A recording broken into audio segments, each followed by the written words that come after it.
Ya, sebelum orang semua mulai, Kak, Saudara Andika semua mulai. Ya. Ya, silakan. Untuk sebelum itu, dipersilakan kepada Kak Avelin, sebelum orang membahas lebih jauh tentang doktrin Turip, ada baiknya perkenalkan apa itu dulu yang namanya doktrin. Menurut Kak Avelin itu apa itu doktrin, nanti ke depannya orang semua masuk di namanya doktrin Turip. Tapi doktrin itu secara umum bagaimana? Atau apa yang disebut dengan doktrin? Dipersilakan kepada Kak Avelin untuk menjelaskan. Oke, baik, terima kasih. Jadi, berhubung karena tujuan kita sebenarnya kan membahas tulip ini.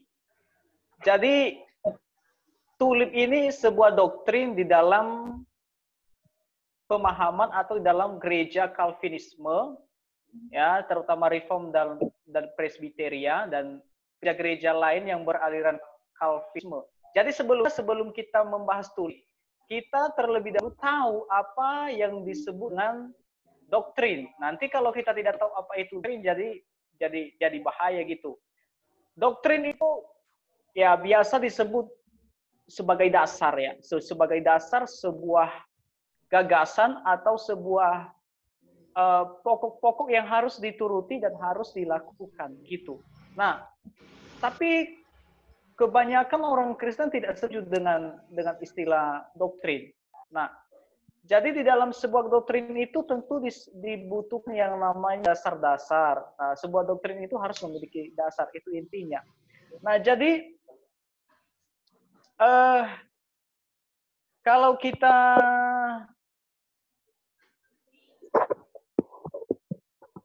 bicara tentang doktrin, maka menjadi kesimpulan dari doktrin adalah ajaran yang dasari di dalam Alkitab, ya, lepas dari bagaimana cara orang tersebut menafsir Alkitab. Contohnya, saksi Yehova mempunyai doktrin, ya, mereka tidak percaya Yesus itu sebagai Tuhan, kan begitu. Jadi, kan mereka memiliki cara tafsir sendiri, kan begitu. Mereka memiliki tafsir sendiri. Tapi walaupun berbeda dalam bentuk tafsir sendiri, ya, ketika mereka menggunakan Alkitab sebagai landasan berpikir, ya, sebagai landasan berpikir atau memiliki dasar, maka itu disebut dengan doktrin, walaupun doktrinnya sesat, kan begitu. Nah, juga yang menjadi masalah sekarang ada orang Kristen yang tidak setuju dengan istilah doktrin. Nah, ada yang mengatakan bahwa doktrin itu tidak bagus, doktrin itu tidak benar, ya, bisa memecah belah gereja. Contoh saja, saya kasih contoh, seperti doktrin Calvinisme yang percaya keselamatan tidak bisa hilang, Arminianisme tidak percaya itu keselamatan tidak bisa. Jadi menurut mereka itu keselamatan bisa hilang. Nah, jadi ketika dua pandangan ini bagi mereka yang tidak mengerti menganggap bahwa pandangan ini bisa memecah gereja, kan begitu. Nah, juga orang-orang ini berkata bahwa yang lebih penting adalah Injil. Nah, karena Injil itu, ya itu yang menjadi tugas kita. Matius 28 mereka kutip-kutipkan begitu. 19 sampai ayat 19 sampai 20. Nah, mereka tidak tahu, ya, atau dengan tidak sengaja mereka tidak tahu bahwa Injil sendiri adalah doktrin. Nah, saya berkata bahwa orang-orang yang berkata demikian tidak setuju doktrin, itu namanya menampar muka mereka sendiri, kan begitu. Karena mereka juga mendasari ajaran mereka di dalam Alkitab. Dan mereka sudah menganggap bahwa Injil itu adalah sebuah fondasi. Ya, Injil itu adalah sebuah fondasi di dalam kekristenan. Nah, kalau mereka berkata bahwa doktrin yang lain tidak berguna, ya, karena namanya doktrin, ya, yang penting itu adalah Injil, maka mereka pada saat mengatakan bahwa doktrin yang lain harus tidak harus ditekankan, maka mereka harus juga tidak bisa menekankan Injil loh, karena mereka karena dari perspektifnya doktrin. Nah, seperti itu. Juga ya kalau mereka mengutip ya seperti 1 Korintus pasal 3 ayat 14 ya, 1 Korintus pasal 3 ayat 4 ya, yang berkata di sana bahwa aku dari golongan Paulus, ya, aku dari golongan Apolos, ya. Padahal bukan seperti itu. Nah, orang-orang ini kan mengutip ayat ini untuk mengatakan bahwa jangan kamu dari golongan itu, jangan kamu dari golongan ini atau dari golongan itu, jangan dari golongan Armenian atau dari golongan Calvinisme, ya, karena tidak bagus. Karena mereka juga dari perkataan itu di ayat 1 Korintus pasal 3 ayat 3 pasal 4 ini. Nah, kalau definisi kita tadi yang kita bangun bahwa doktrin itu harus berdasar pada kitab, maka mereka secara tidak langsung sudah membuat satu doktrin dan mereka telah percaya yang namanya doktrin. Nah, secara tidak langsung pada saat mereka berkata bahwa saya tidak percaya doktrin, mereka telah membuat doktrin mereka sendiri dan itu sama artinya menampar sendiri. Nah, itu singkatnya doktrin menurut saya. Singkat doktrin itu adalah pertama, itu harus berdasarkan pada firman Tuhan. Lepas dengan bagaimanapun cara kita menafsirkannya. Walaupun saya percaya bahwa doktrin tidak benar itu tidak bertahan lama. Ya, dan tidak ada yang suka, tidak ada yang setuju dengan doktrin tersebut. Karena apapun yang diajarkan kalau tidak berdasarkan pada Alkitab, maka Tuhan tidak akan berkenan ya kepada orang-orang tersebutnya. Sekian. Ya, terima kasih buat Kak Alvergin. Dan karena berhubung dalam pembicaraan ini ada dua pembicara dan dipersilakan kepada saudara Andi Karyeru. Menurut saudara Andi Karyeru, apa itu doktrin? Dipersilakan.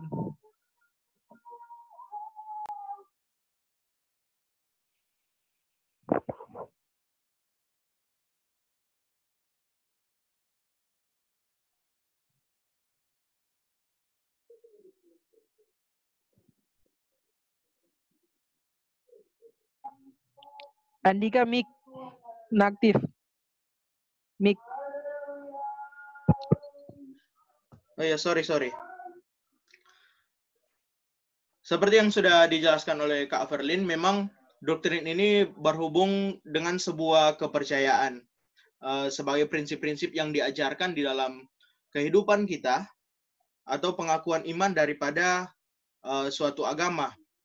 Dan memang ada banyak sekali orang yang menganggap bahwa doktrin ini adalah hal yang tidak penting. Banyak orang Kristen sendiri yang tidak senang dengan ajaran-ajaran yang bersifat doktrinal. Ada yang mengatakan seperti Kak Verlin bilang tadi, bahkan ada pendeta yang mengatakan bahwa yang penting kita sudah menginjil. Yang penting kita sudah percaya kepada Yesus. Tetapi yang menjadi persoalannya adalah kalau kita tidak belajar doktrin, maka ada kemungkinan bahwa kita mempercayai Yesus yang lain daripada Yesus yang seharusnya sudah diajarkan oleh Alkitab sendiri. Nah, ajaran-ajaran doktrin yang salah ini bisa sangat-sangat mempengaruhi kehidupan kita. Kenapa? Karena pertama bisa membuat orang hidup dalam dosa. Karena ada yang menafsirkan bahwa karena kita sudah selamat, karena kita sudah percaya bahwa Yesus adalah satu-satunya Tuhan dan Juru Selamat dan kita sudah mendapatkan tempat di sorga, maka berbuat dosalah sepuasnya. Kita boleh melakukan apa saja di dalam hidup ini sehingga membuat kita tidak tahu apa-apa. Kita tidak tahu mana yang benar, mana yang salah jika kita tidak belajar doktrin. Juga kalau kita tidak belajar doktrin, maka kita mudah sekali disesatkan. Pada era sekarang ini ada begitu banyak sekali muncul aliran-aliran baru dengan ajaran-ajaran yang memang sangat membingungkan. Bahkan ada pendeta-pendeta senior yang sebenarnya sudah sangat lama melayani. Saya tidak perlu sebut namanya, tetapi contoh ajarannya misalnya Yesus mati 2 kali. Ini ajaran-ajaran yang sebenarnya sangat-sangat keliru, apalagi pada sekarang ini ada banyak sekali orang yang mengaku naik turun surga lah, pergi ke neraka, sehingga yang menjadi dasar daripada kepercayaan mereka bukan lagi kitab suci, bukan lagi kembali kepada Alkitab, tetapi mereka mendasarkan diri mereka, kepercayaan mereka terhadap mimpi-mimpi, terhadap penglihatan-penglihatan katanya. Mungkin sekian menurut saya tentang doktrin dan pentingnya doktrin. Ya, diucapkan banyak terima kasih kepada Kak Avelin dan Saudara Andika. Dan untuk materi selanjutnya kita masuk dalam seperti materi kita pertama yaitu turib. Dipersilakan kepada Kak Avelin untuk memperkenalkan turib dan sejarah singkatnya. Doktrin turib dari Calvinisme. Dipersilakan. Oke. Baik. Sebenarnya apa itu tulip? Ya, kita kenal itu yang disebut dengan T, total depravity, ya kejatuhan total. U, unconditional election, ya atau pemilihan yang tak bersyarat. Ya, baru yang kedua, ya limited atonement. Baru yang keberapa? Yang keempat itu irresistible grace. Baru yang kelima adalah perseverance of saints. Nah, perlu kita pahami dulu sebelum kita masuk ke dalamnya itu sejarah tulip, ya sejarah tulip. Nah, istilah tulip yang kita kenal secara tersusun itu, yang saya sebut tadi itu TULIP, itu baru muncul pada tahun sekitar 1618 sampai 1619 ya. Pada sidang of Dort, ya Synod of Dort, ya yang dilaksanakan pada saat itu. Kenapa dilaksanakan pada sidang itu? Karena merupakan sebuah pembelaan orang-orang Calvinisme kepada kaum remonstran, ya atau Arminianisme, ya kepada murid-murid Jakobus Arminius yang tidak percaya kepada doktrin Calvinisme, ya baik itu kedaulatan Allah, ketetapan Allah, ya manusia tidak bisa kehilangan keselamatan. Nah, untuk itu dilaksanakan sidang Synod of Dort pada saat itu. Nah, jadi permasalahannya sekarang, apakah tulip ini baru muncul pada tahun 1618 sampai 1619 pada sidang itu? Tentu tidak. Karena kenapa? Karena konsep dari tulip itu sendiri sudah diajarkan oleh Agustinus, Luther dan Calvin dan John Calvin itu sendiri. Kalau kita melihat konsep teologia mereka dan konsep bagaimana mereka membuat sebuah gagasan tentang keselamatan yang bisa kita lihat nanti di dalam tulip itu sendiri. Nah, jadi konsep tulip yang secara tertata dan teratur memang baru muncul istilah TU yang istilah tulip itu ya pada 1619, tapi bukan dalam arti ajaran tulip itu tidak ada, konsep tentang tulip itu tidak ada ya.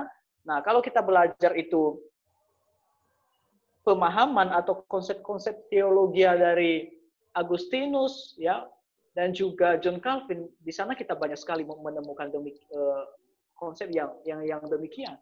Ya, bahkan paham itu sendiri berasal dari Calvin itu sendiri yang terus dipertahankan oleh murid-murid Calvin. Ya, seperti bisa kita lihat itu di dalam tulisan Calvin di dalam bukunya Institut ya, mengenai predestinasi dan pembelaan-pembelaannya di sana, kita bisa melihat. Nah, jadi permasalahannya sekarang, apakah doktrin ini itu diwariskan oleh bapak-bapak gereja, kan begitu? Nah, itu kan banyak sekali orang-orang yang berkata demikian. Karena mereka berlandasar begini, kalau suatu doktrin yang ada dalam pola pikir mereka, kalau suatu doktrin itu tidak diwariskan oleh bapak-bapak gereja, maka itu tidak benar. Maka itu tidak benar. Pertanyaan saya, doktrin Tritunggal itu diwariskan oleh Bapak Gereja atau tidak? Karena doktrin Tritunggal baru kita ketahui bahwa doktrin Tritunggal itu baru muncul pada abad kedua ya oleh Tertullianus sekitar itu. Nah, jadi Bapak Gereja sebelumnya ya seperti Clemens ya, seperti Clemens dari Roma, apakah menggunakan istilah doktrin Tritunggal pada saat itu? Nah, tentu tidak. Jadi pertanyaannya sekarang, apakah konsep itu ada di dalam Alkitab? Jawabannya ya ada. Nah, kalau ada kenapa ditolak? Kan seperti itu. Jadi yang saya sampaikan adalah bahwa istilah tulip yang tersusun yang bisa kita lihat ya, yang tersusun itu kan dalam arti kan mulai dari total depravity sampai perseverance of saints ya, mulai dari situ sampai istilah tersusun ya, istilah tersusun seperti itu. Tapi konsepnya tulip sudah ada sebelumnya.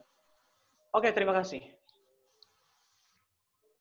Ya, terima kasih Kak Avelin. Apakah ada tambahan dari Saudara Anugrah Reo?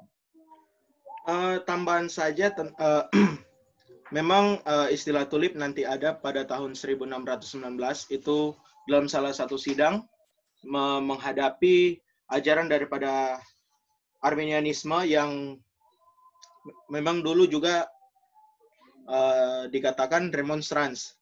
Dan mereka memang pada tahun 1610 itu sudah melaksanakan sidang dan mereka juga mendapatkan 5 poin.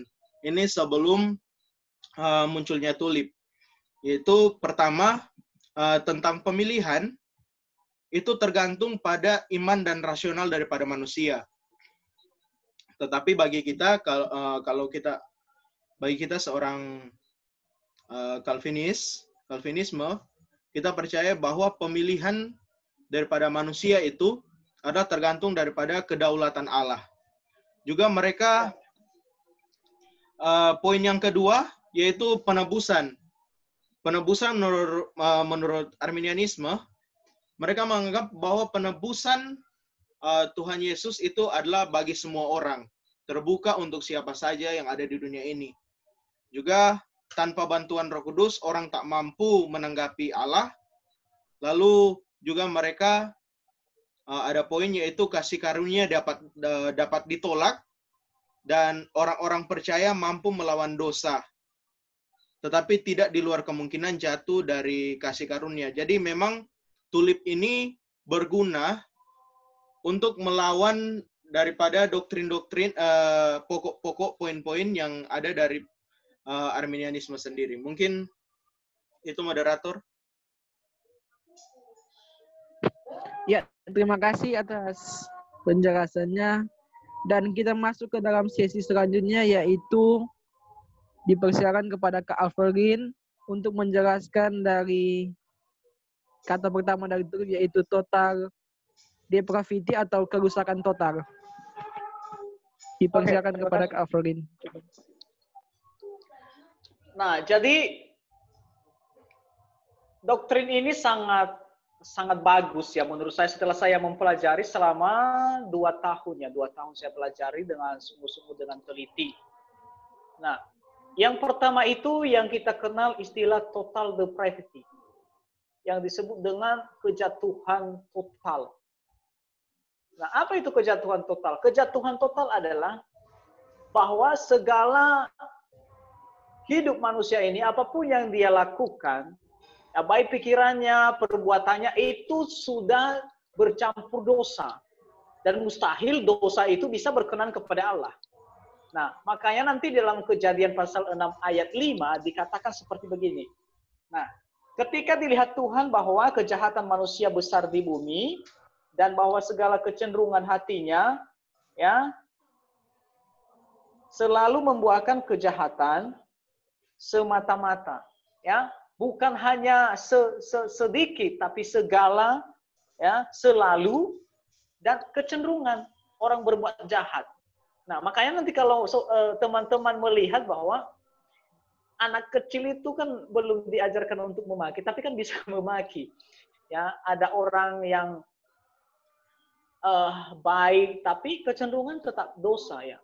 Dan bahkan dalam kehidupan kita sehari-hari tahu bahwa kita di dalam melakukan aktivitas kita kan cenderung ke dalam dosa. Nah, itu yang disebut dengan total depravity, bahwa manusia itu telah jatuh ke dalam dosa dan segala yang ada di dalam pikirannya, di dalam perasaannya, dalam seluruh aktivitasnya itu cenderung melakukan dosa. Bahkan kalau kita lihat bahkan dalam perbuatan baik pun, ya, bahkan dalam perbuatan baik pun kita sering melakukan hal yang tidak benar, ya, perbuatan baik yang dicampur-campur dengan dosa, kan begitu. Bahkan kita kan kita katakan dalam hal yang bersifat Tuhan yang kita lakukan itu seperti ibadah, berdoa, pasti kan aneh-aneh dalam pikiran kita yang apa. Jadi sehingga dalam hal ini Calvin memandang bahwa manusia itu telah jatuh total dan tidak bisa mencapai Allah yang Maha Kudus itu.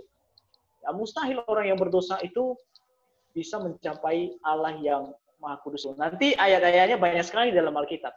Tapi konsepnya dulu kita jelaskan supaya orang bisa mengerti apa itu kejatuhan total. Manusia yang sudah jatuh ke dalam dosa tidak bisa datang kepada Allah. Ya, tidak bisa datang kepada Allah seperti yang di dalam Yesaya pasal 64 ayat 4 itu, ya. Seperti kain kotor katanya. Bagaimana mungkin kau bisa memberikan kain kotor kepada Tuhan? Ya, tebus dosaku dengan kain kotor ini. Dengan landasan inilah kita melihat bahwa manusia tidak bisa datang kepada Allah kalau tidak butuh anugerah. Nanti kita berhubungan dengan unconditional election. Ada hubungan di situ. Atau lanjut saja sampai 5 ini. Atau satu-satu gimana? Satu-satu kan? Satu-satu aja, Kak. Kalau misalkan sudah jelas tentang kejahatan total, kita lanjut, nanti simpulkan di bagian akhir. Oke, siap. Jadi itulah kesimpulan saya bahwa kejatuhan total itu adalah manusia semata-mata tidak bisa mencapai Allah, tidak bisa datang kepada Allah dengan kemampuannya sendiri. Karena seluruh kehendaknya, keinginannya itu sudah bercampur dengan dosa. Oke, thank you.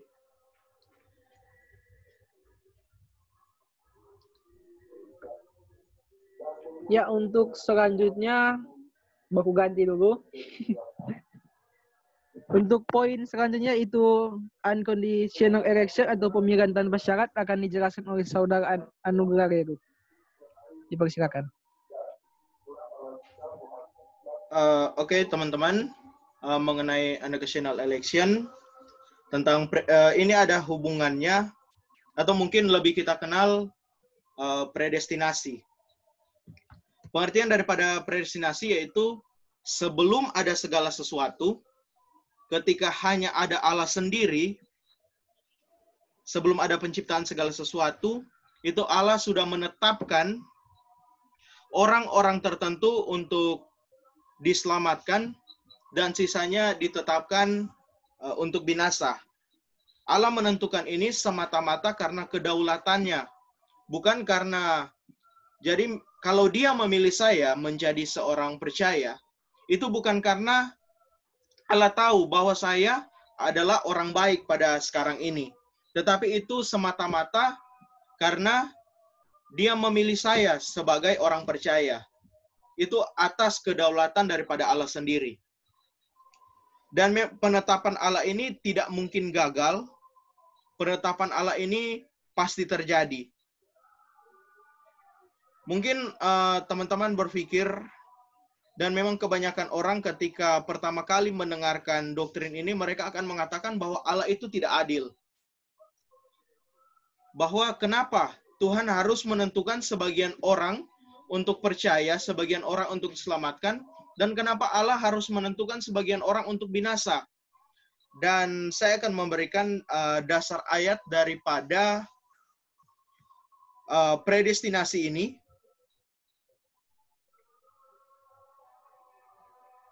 Dan memang ada banyak sekali ayat-ayat predestinasi. Dan memang Calvin sendiri, dia mengomentari tentang predestinasi ini. Dia mengatakan bahwa ketika kita belajar tentang predestinasi, kita harus menghindari dua hal. Yang harus kita hindari, pertama adalah jangan sampai ketika kita mempelajari ini, kita mau mengetahui lebih banyak. Kita mau mengetahui bahkan rahasia-rahasia Allah yang tersembunyi. Jadi jangan sampai ketika kita belajar tentang predestinasi, kita mau mengambil ahli seluruhnya. Kita mau mencari tahu sampai di titik di mana Allah tidak memberikan itu kepada kita. Itu masih menjadi rahasia Allah. Dan Calvin menambahkan bahwa yang kedua, yang perlu kita hindari ketika belajar predestinasi, yaitu jangan sampai kita takut untuk memberitakan ini kepada orang-orang. Jangan sampai kita ragu untuk membicarakan ini kepada orang-orang karena inilah yang diajarkan oleh kitab suci, ini yang diajarkan oleh Alkitab, sehingga kita tidak boleh menutupi seperti yang dilakukan oleh sebagian pendeta yang menganggap bahwa kita diamkan saja doktrin ini, tidak usah dikasih tahu kepada jemaat, dan ini jelas salah. Ayat-ayat yang menunjukkan dan menyebutkan adanya orang-orang pilihan, misalnya di dalam Matius pasal 22 ayat 14. Sebab banyak yang dipanggil, tetapi sedikit yang dipilih. Kalau misalkan kita, bagaimana cara orang-orang membantah ayat ini? Kalau misalkan di situ ada kata dipilih, siapa yang memilih? Kalau bukan Allah sendiri yang memilih.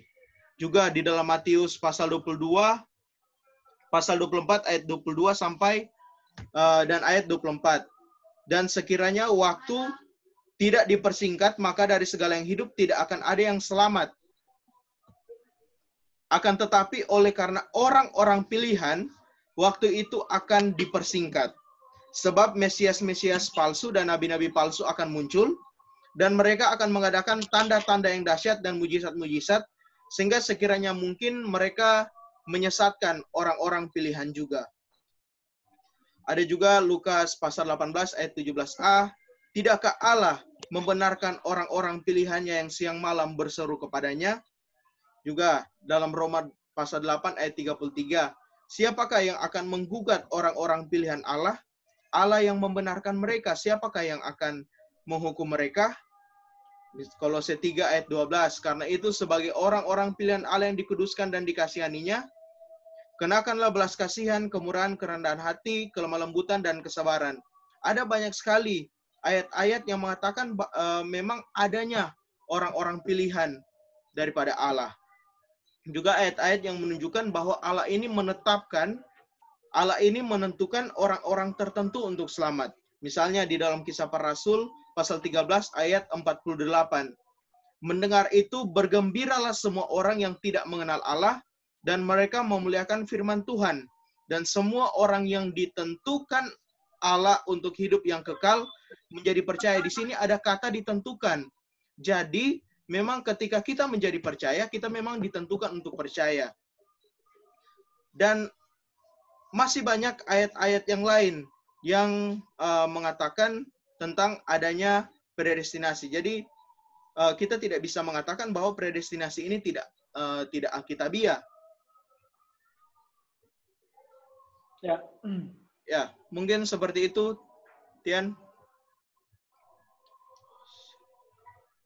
Dan untuk poin selanjutnya, yaitu limited atau penebusan terbatas, akan dijelaskan oleh Kak Avelin. Dipersilakan kepada Kak Avelin. Oke. Jadi poin yang 3 ini sebenarnya membuat masalah bagi orang-orang tertentu yang tidak tahu dan tidak mengenal konsep berpikir Calvinisme. Kenapa saya katakan demikian? Karena mereka tidak mau mengikuti prinsip berpikirnya Calvinisme. Nah, sehingga mereka membuat presupposisi atau sebuah konsep berpikir yang menyerang mereka, presupposisikan kepada Calvinisme untuk mereka serang. Nah, ini jelas salah. Apa itu limited atau nomor atau penebusan yang terbatas? Nah, perlu kita ketahui bahwa rancangan Allah itu bukan pada saat manusia itu diciptakan, tapi rancangan Allah itu sudah tertentu pada kekekalan. Ya, pada kekekalan di mana segala sesuatu itu belum ada. Ya, sebelum segala sesuatu ada. Kan begitu.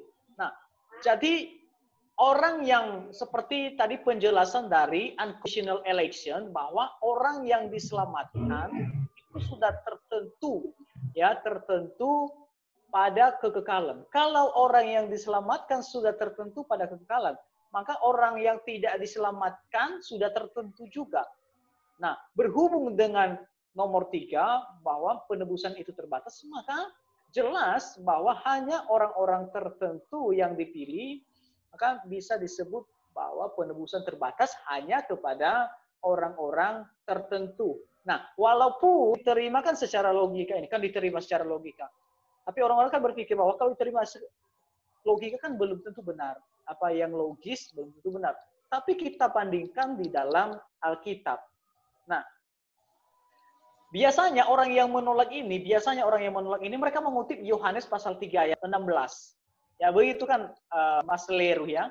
Biasanya orang yang ini kan mengutip Yohanes pasal 3 ayat yang ke-16. Karena begitu besar kasih Allah akan dunia ini, sehingga ia mengaruniakan anaknya yang tunggal, ya, sehingga seorang yang percaya kepadanya tidak binasa melainkan hidup yang kekal.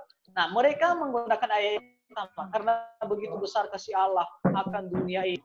Jadi Yesus itu, karena konteksnya Yesus di situ kan logos, ya, pembahasan logos. Karena konteksnya Yesus itu, maka Yesus itu buat semua orang. Buat semua orang yang ada di dunia ini. Jadi keselamatan itu tidak terbatas bagi semua orang. Nah, ini bisa menjadi pluralisme atau universalisme. Kalau kita ikuti gerakan dunia. Tapi kalau kita turun ke ayat tadi, karena begitu besar kasih akan dunia ini adalah setiap orang yang percaya. Penekanannya di situ adalah percaya loh. Hanya orang yang percaya yang diselamatkan. Tidak percaya tidak diselamatkan. Jadi penebusan itu terbatas hanya bagi mereka yang percaya. Yang tidak percaya pasti binasa. Nah, orang-orang demikian kan tidak menerima konsep yang demikian. Nah, ini berhubungan dengan unconditional election yang dijelaskan oleh saudara kita Leru tadi, bahwa kalau pemilihan itu tidak syarat, maka otomatis orang yang dipilih pasti mendapatkan iman. Karena pemilihan tidak bersyarat, keselamatan tetap bersyarat dengan Kristus. Tapi orang yang sudah dipilih pasti dianugerahkan supaya ia bisa percaya kepada Kristus. Nah, kalau kita yakin sesuai ayat yang ke-6 tadi kan, ayat ke-16 kata bahwa percaya. Nah, yang dipilih yang bisa percaya, kalau begitu orang yang dipilih yang bisa percaya, ya, dan itu terbatas, ya, itu terbatas. Orang yang dipilih pasti terbatas, juga didukung oleh Yohanes pasal 3 ayat 16. Nah, juga kalau saya kasih ayat Yohanes pasal 10 ayat ke-26, tetapi kamu tidak percaya karena kamu tidak termasuk domba-dombaku, kan begitu. Nah, kalau kepercayaan itu dianggap untuk semua orang, maka bertentangan dengan ayat ini yang mengatakan bahwa kamu tidak percaya karena kamu tidak domba-domba. Nah, di dalam pandangan orang tertentu kan berkata bahwa semua manusia itu diselamatkan. Nah, bagaimana dengan orang yang di sini yang pada saat Yesus itu bicara, kan begitu. Nah, saya percaya bahwa keselamatan itu terbatas, ya, penebusan itu terbatas hanya bagi mereka yang terpilih. Nah, bagaimana supaya tahu bahwa kita dipilih? Nah, kalau saudara itu percaya, itu tandanya bahwa saudara dipilih. Karena tidak mungkin orang bisa percaya kalau ia tidak dipilih. Oke, thank you. Terima kasih.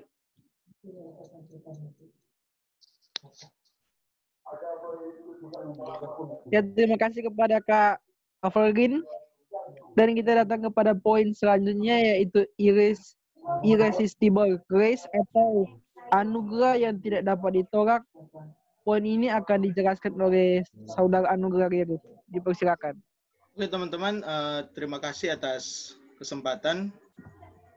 Dan perlu saya tekankan di sini bahwa ketika saya berpikir untuk membuat room diskusi seperti ini, bukan berarti saya ataupun Kak Avelin Seboa ini adalah orang yang paling tahu adalah orang yang paling mengerti tentang doktrin tulip ini. Pastinya ada orang-orang yang lebih senior daripada kami yang mendalami. Tetapi setidaknya apalagi kita sebagai orang-orang Kristen ataupun kita yang bergereja di beraliran Calvinisme, kita perlu mengetahui tentang 5 pokok atau 5 poin Calvinisme ini.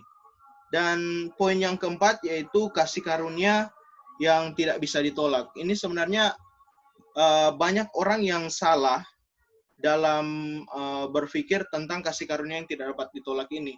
Banyak orang yang menganggap bahwa kasih karunia yang tidak dapat ditolak berarti Allah memaksa kita agar kita menjadi percaya.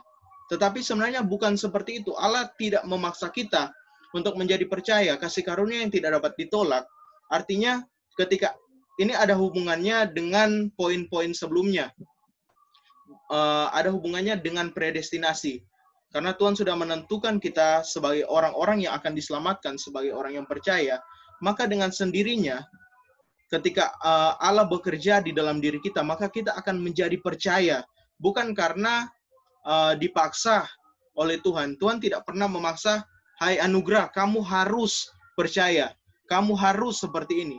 Tidak, tetapi ketika saya mengaku bahwa saya percaya kepada Yesus Kristus sebagai Tuhan dan Juru Selamat saya, itu adalah ketulusan hati saya. Itu adalah sesuatu yang datang dari diri saya sendiri.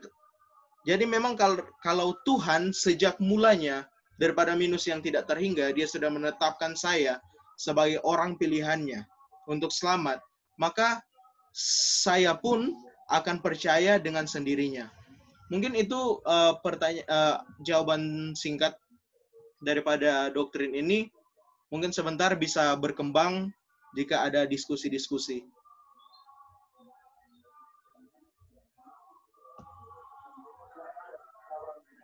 Ya, kita datang kepada poin yang terakhir, perseverance of the saints atau ketekunan orang-orang kudus.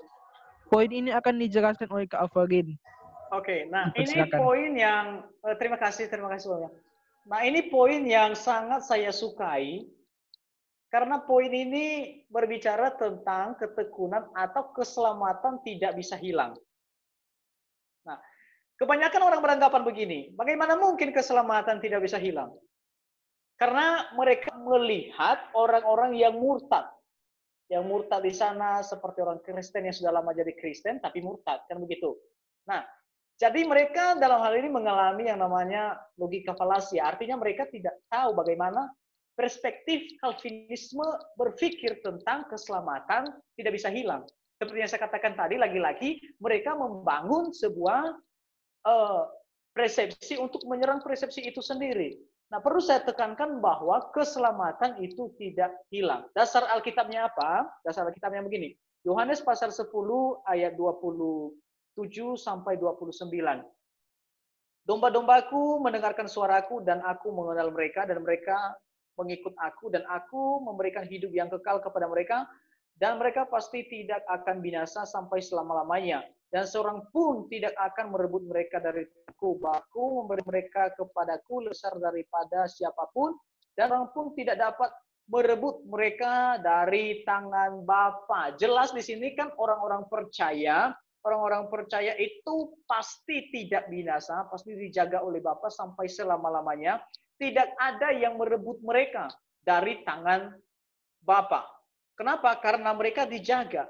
Ya bahkan setan pun. Makanya Rasul Paulus berkata, siapa yang bisa memisahkan kita dari kasih Allah kita? Ya penindasan dan segala macam. Itu tidak ada di orang Kristen yang pilihan. Tetapi bagi orang Kristen KTP, karena tidak sungguh-sungguh, ya orang Kristen KTP tidak sungguh-sungguh percaya. Mungkin istilah sungguh-sungguh tidak percaya ini, kalau kita omong sama orang-orang tertentu, seolah-olah ini kan tindakan tidak sungguh-sungguh percaya, ini kan tindakan hati ya, kalau dilihat. Tapi sebenarnya bukan. Tindakan ini ada karena mereka tidak dipilih. Karena mereka tidak ditetapkan atau ditentukan untuk selamat. Seperti Yudas kan begitu. Nah, bagi orang yang mengatakan bahwa keselamatan bisa hilang, ini pertama-tama argumentasi saya bertanya kepada dia, di mana ayat di dalam Alkitab keselamatan bisa hilang? ya keselamatan bisa hilang. Nah, baru yang kedua, ya, yang kedua, kalau kamu percaya bahwa keselamatan itu bisa hilang, maka bagaimana dengan perspektif atau poin yang pertama tadi yang disebut dengan total depravity. Bagaimana mungkin orang yang berdosa ini datang kepada Allah kalau Allah tidak memegang dia, kan begitu. Nah, juga ya, mereka sering mengutip satu ayat di dalam Alkitab yang ada di Filipi gitu ya, yang ada di Filipi. Saya akan cari, saya akan bacakan kepada kita. Bentar ya.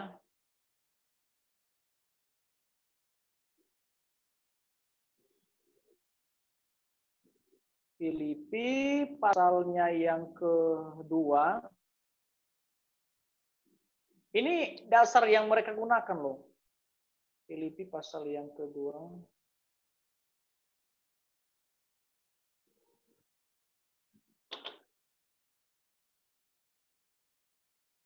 Bentar ya. Ayat yang ke-13.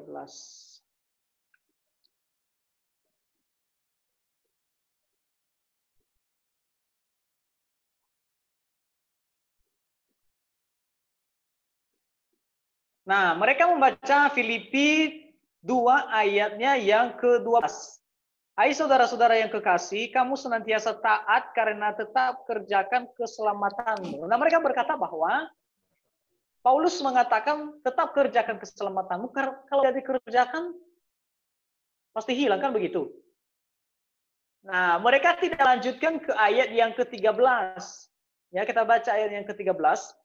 Karena Allah lah yang mengerjakan di dalam kamu baik kemauanmu maupun pekerjaan menurut kerelanya. Ya. Jadi yang mengerjakan di dalam diri kita ya, baik kemauan maupun pekerjaan menurut kerelaannya ya Allah. Nah, jelas sekali bahwa keselamatan seseorang itu dipegang oleh Allah. Bagaimana mungkin kalau Allah yang memegang, bagaimana mungkin bisa hilang? Ya seperti Yohanes pasal 10 ayat 27 tadi, ayat 27 sampai 29. Nah, jelas ini adalah semacam ketidakkonsistenan berpikir bagi mereka yang mengatakan bahwa keselamatan itu bisa hilang. Oke, thank you. Ya, terima kasih Kak Alvarin. Dan poin kelima ini mungkin akan ditambahkan oleh saudara Anugrah Reru. Silakan.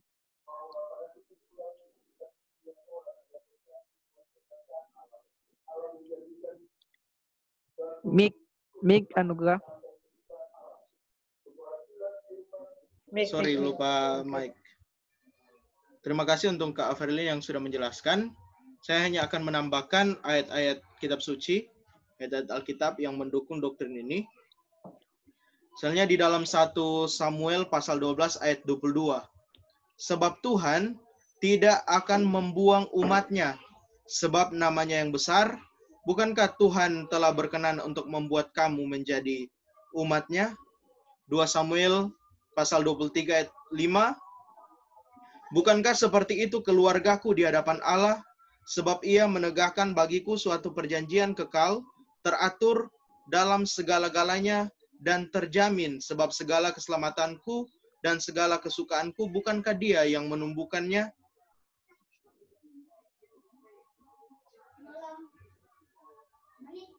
Yeremia 31 ayat 3, dari jauh Tuhan menampakkan diri kepadanya, aku mengasihi engkau dengan kasih yang kekal, sebab itu aku melanjutkan kasih setiaku kepadamu.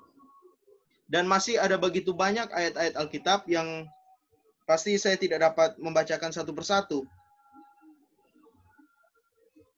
Dan saya yakin dan percaya bahwa doktrin ini sangat alkitabiah. Mungkin begitu? Ya. Ya, terima kasih kepada saudara Anugrah. Dan untuk dari itu, dipersilakan kepada Kak Alvarin untuk memberikan kesimpulan secara khusus dari doktrin Turip Calvinisme ini. Kesimpulan secara keseluruhan dari kelima poin yang telah kita bahas tadi. Dipersilakan. Ya oke, kesimpulannya yang pertama secara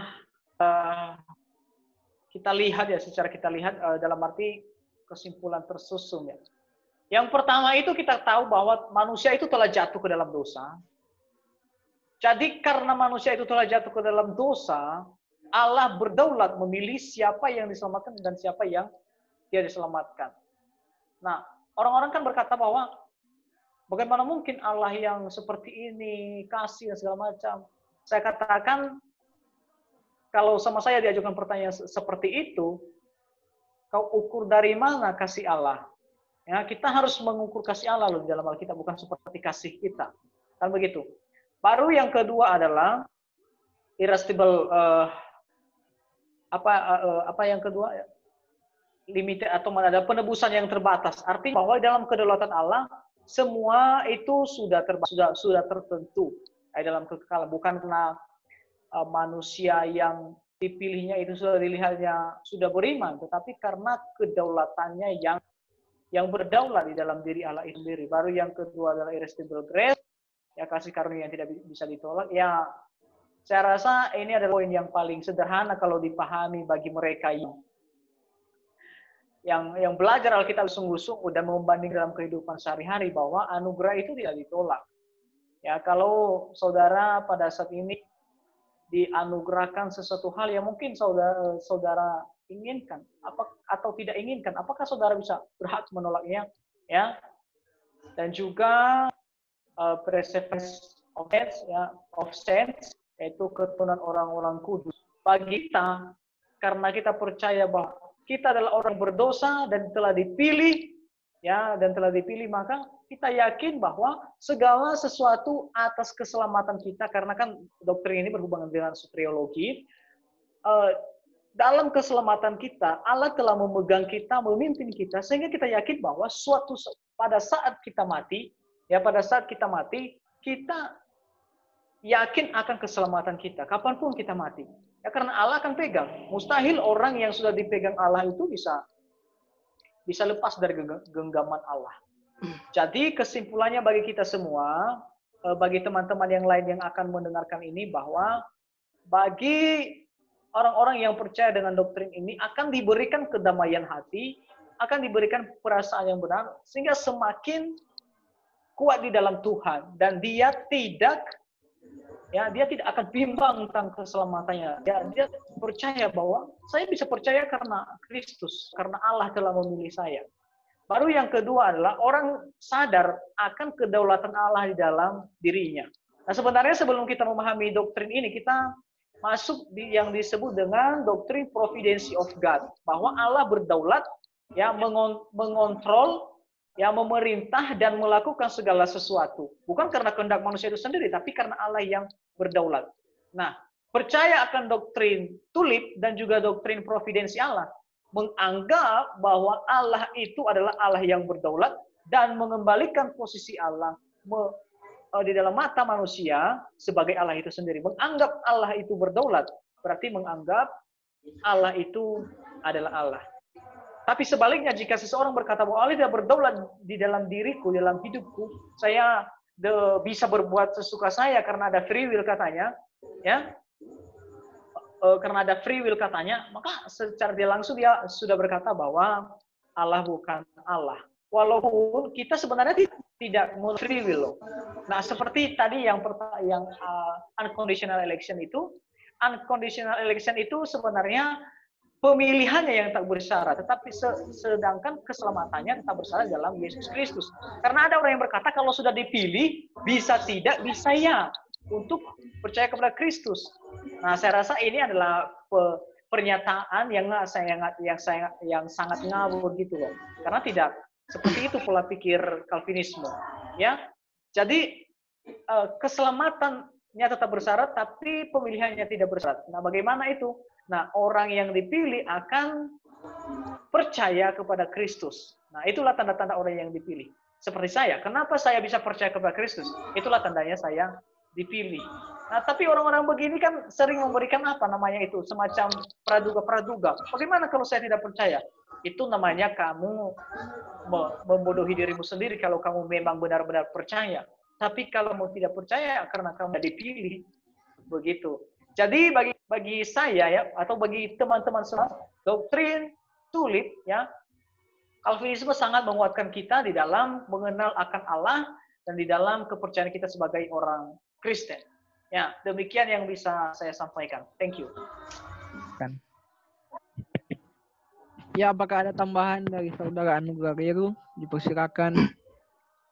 Hanya sekedar menambahkan bahwa 5 poin Calvinisme ini bukan keseluruhan daripada doktrin Calvinis. Jadi jangan sampai ada orang yang menganggap bahwa Calvinisme hanya mempercayai 5 doktrin ini.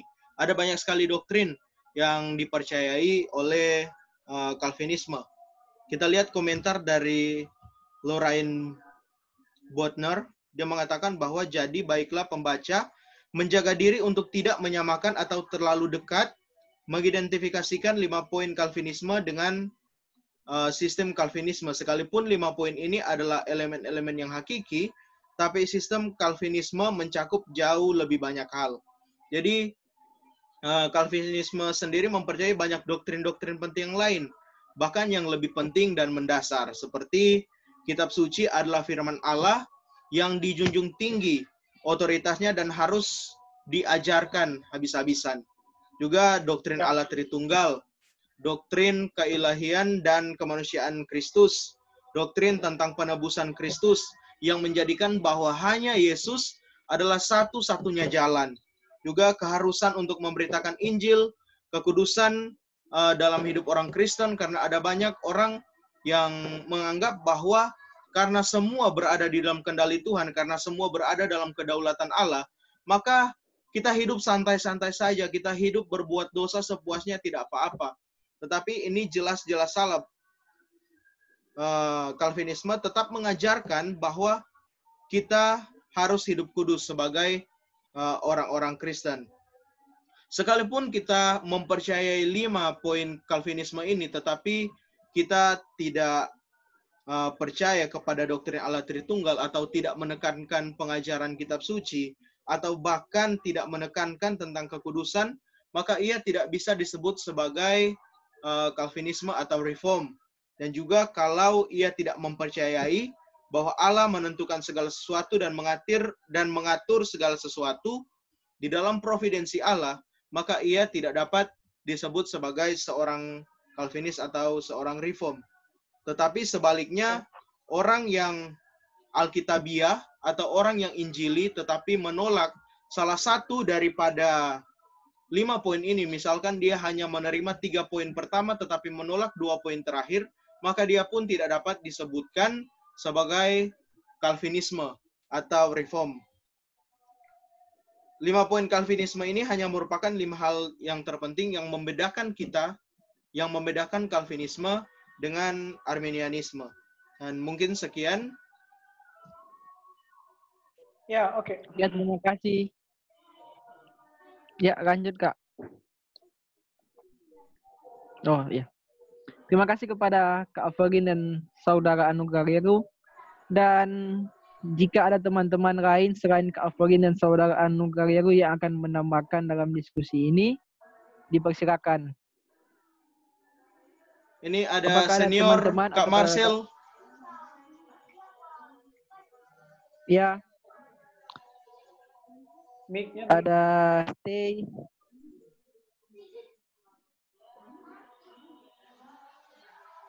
Teman-teman yang mau bergabung dengan diskusi bisa bergabung. Baiklah, dari Marcel boleh? Boleh Kak? Iya, Siap. boleh, silakan. Kita orang sangat, ini orang Manado semua ini pembicara. Kak Avelin orang Medan, Kak. Oh iya dah. Jadi mesti pakai bahasa Indonesia kan? Iya Kak. Bagus kan? Ya. Jadi saya pribadi sangat mengapresiasi teman-teman karena memang pengetahuan teologis teman-teman tentang tulip itu sangat baik menurut kita pribadi. Kita sangat mengapresiasi teman-teman generasi muda, khususnya yang beraliran Calvinis yang masih mementingkan yang namanya aliran di tengah-tengah zaman pluralisme seperti sekarang ini yang tak terlalu pentingkan tentang aliran, tapi tentang bagaimana emosi menyembah. Nah, kita rasa kalau masalah tulip, teman-teman cukup katam tentang tulip. Tapi terus terang saja yang menjadi permasalahan sekarang, bagaimana orang membuat jemaat merasa belajar tulip itu penting. Itu yang menurut kita agak susah di zaman ini, Dang. Nah, karena ketika orang belajar lebih dalam, tentunya orang ini kan yang namanya Kristen bukan cuma di Calvinis. Arminian juga Kristen, walaupun dalam bahasa R.C. Sproul, dia bilang kan juga Arminian itu Kristen karena konsisten. Kristen tapi tidak konsisten dalam teologi mereka. Nah, jadi bagaimana orang menyampaikan ini kepada jemaat? Orang bagaimana baiknya orang ini membuat jemaat merasa bahwa belajar tulip, belajar Calvinisme itu penting. Sekalipun tanpa orang menjadi Calvinis pun orang itu digolongkan Kristen. Jadi kira-kira bagaimana teman-teman? Karena kita sendiri juga ingin mencari solusi yang terbaik buat ini Karena kalau orang ini sebagai calon-calon hamba Tuhan ke depan, tentunya orang ini mau maaf. Tentunya kita ini tidak mau bahwa orang ini kehilangan identitas gereja orang sebagai gereja Calvinis. Jadi bagaimana teman-teman membuat jemaat menyadari betapa pentingnya kita belajar atau menggali kembali identitas kita sebagai gereja Calvinis. Terima kasih. Iya, apakah ada tanggapan dari Kak Avergin atau teman-teman lain yang akan memberikan masukan atau saudara Anugrah? Saudara Meru dulu.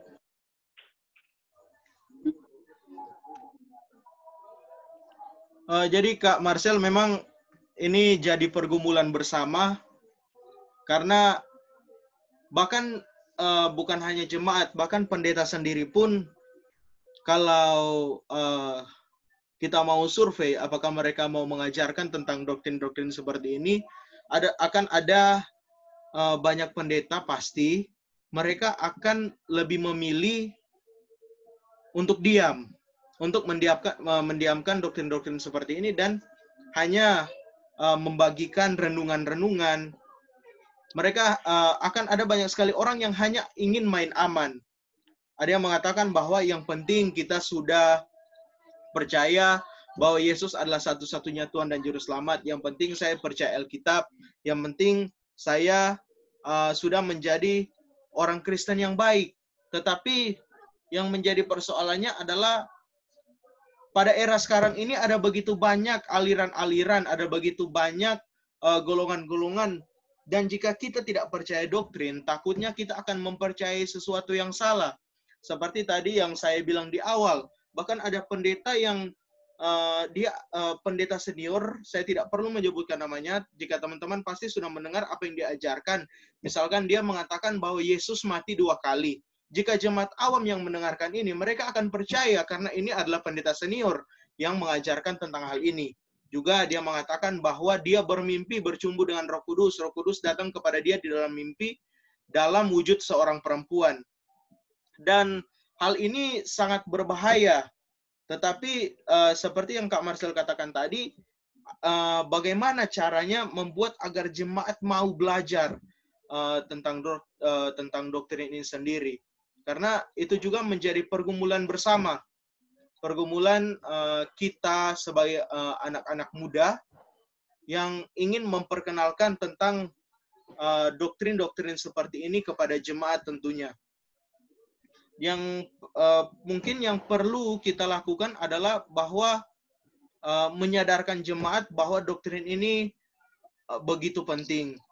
Karena jika kita tidak belajar doktrin, seperti yang saya katakan tadi, kita bisa tersesat, kita bisa diombang-ambingkan oleh pengajaran-pengajaran palsu. Seperti kata Petrus, dia mengatakan bahwa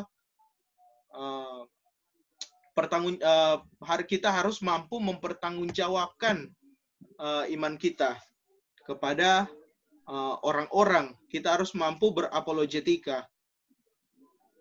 Mungkin Kak Averlin ada tips begitu yang bisa membuat kita bisa membuat jemaat mau belajar tentang doktrin-doktrin seperti ini.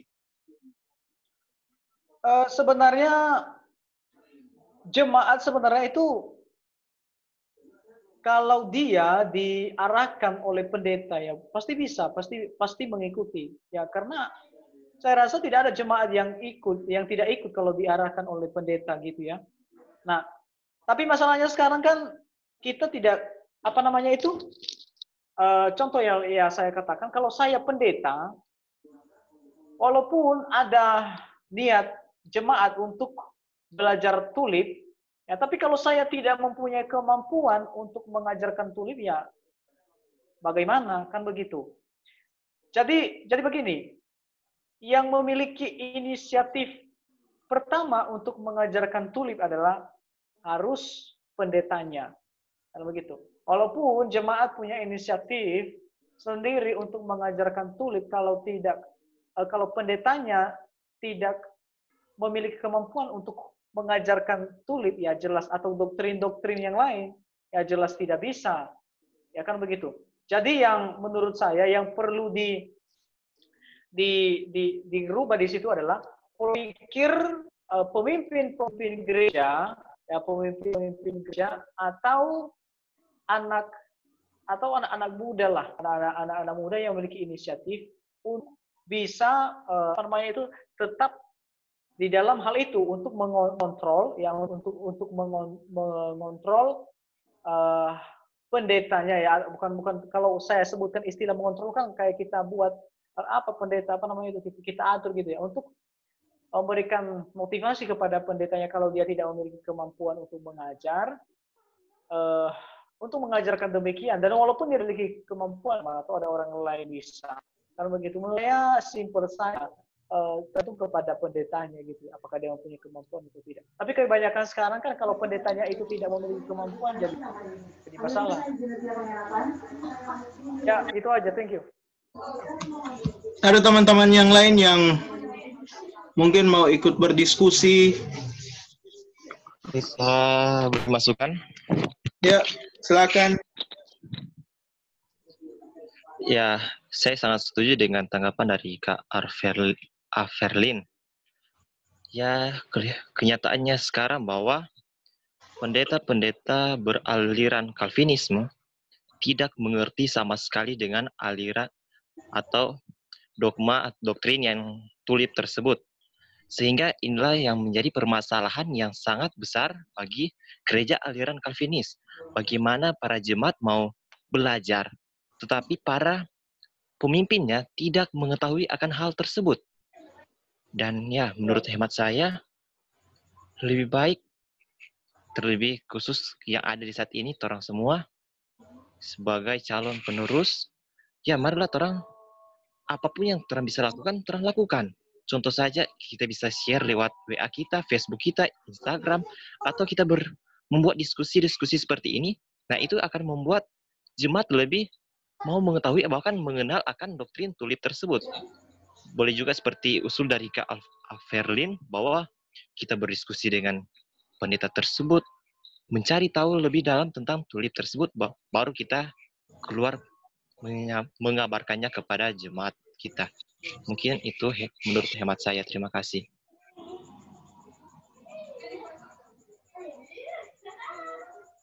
Bagaimana Kak Marcel?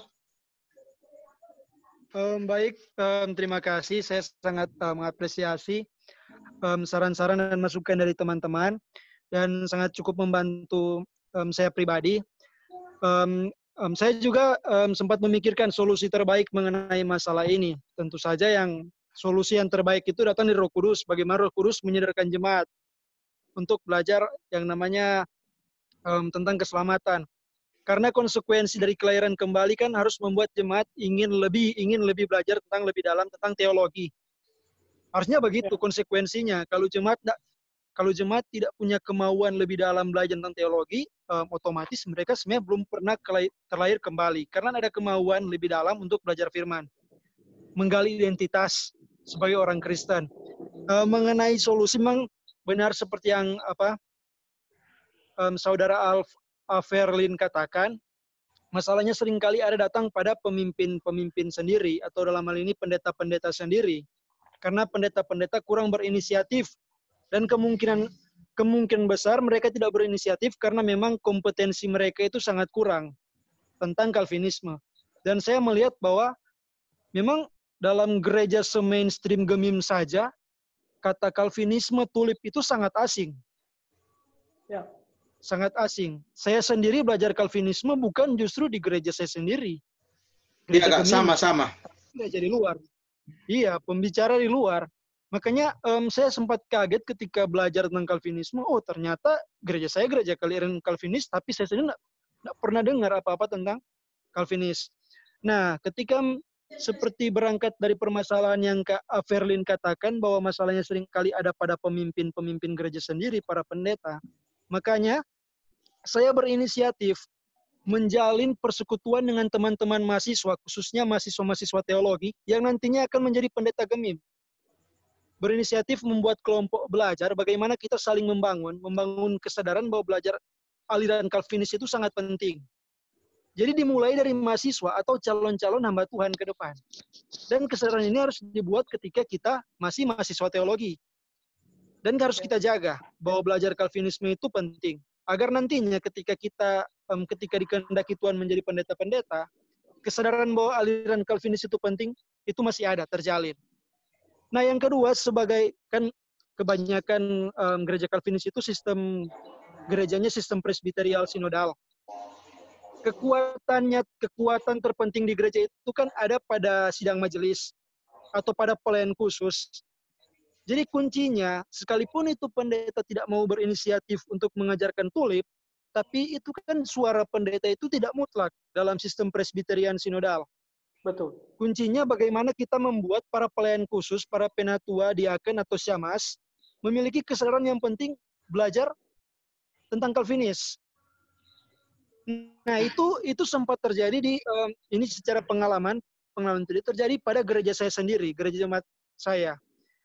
Para pendeta kurang suka membahas seminar-seminar tentang Calvinis. Dan waktu itu saya akan mendatangkan Pak Pendeta Esra Soru. Dan sangat sulit kenyataannya, apalagi mendatangkan pendeta dari luar gereja untuk menjadi pembicara di Gemim. Sangat sulit. Entah itu masalah politik gereja dan sebagainya, saya tidak tahu. Nah, jadi teknik saya ketika meyakinkan agar bisa diterima Pak Pendeta Esra mengadakan seminar di gereja saya meyakinkan Pelsus.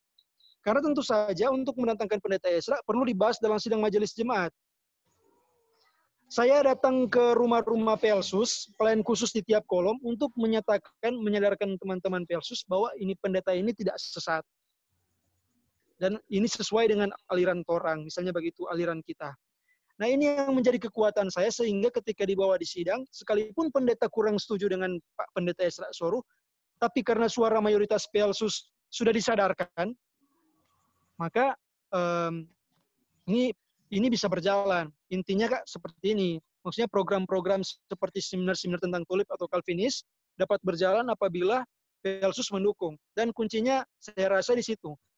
Pelsus, bukan pendeta. Sekalipun pendeta itu penting, tapi pendeta suaranya tidak mutlak kan. Sekalipun pendeta benar, kalau Pelsusnya tidak setuju ya percuma. Kalau dibawa di dalam sidang majelis. Saya kira demikian. Mohon maaf kalau terlalu panjang pembahasannya atau pendapatnya.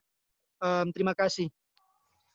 Ya Pak, ini ruang diskusi. Jadi dipersilakan seluas-luasnya bagi kita semua. Ya, lanjut Kak. Oke, satu lagi saya tambahkan ya. Yang anehnya sekarang, gereja yang tidak beraliran Calvinis justru lebih paham Calvinisme. Seperti saya lah. Gereja saya bukan aliran Calvinisme. Nah, ini adalah jadi problem. Nah, jadi menurut saya ini sesuatu hal yang harus setiap kita yang memiliki prinsip demikian harus konsisten dalam hal itu. Bukan dalam arti fanatik ya, bukan dalam arti fanatik, tapi karena ini kan tidak menghilangkan nuansa gereja ya, seperti gereja Gemim ya, karena dia akan beraliran Calvinisme. Tetapi kalau dia tidak tahu, apalagi kalau tidak mau tahu dengan doktrin ini, ya jelas berbahaya. Ciri khas Calvinismenya itu tidak ada.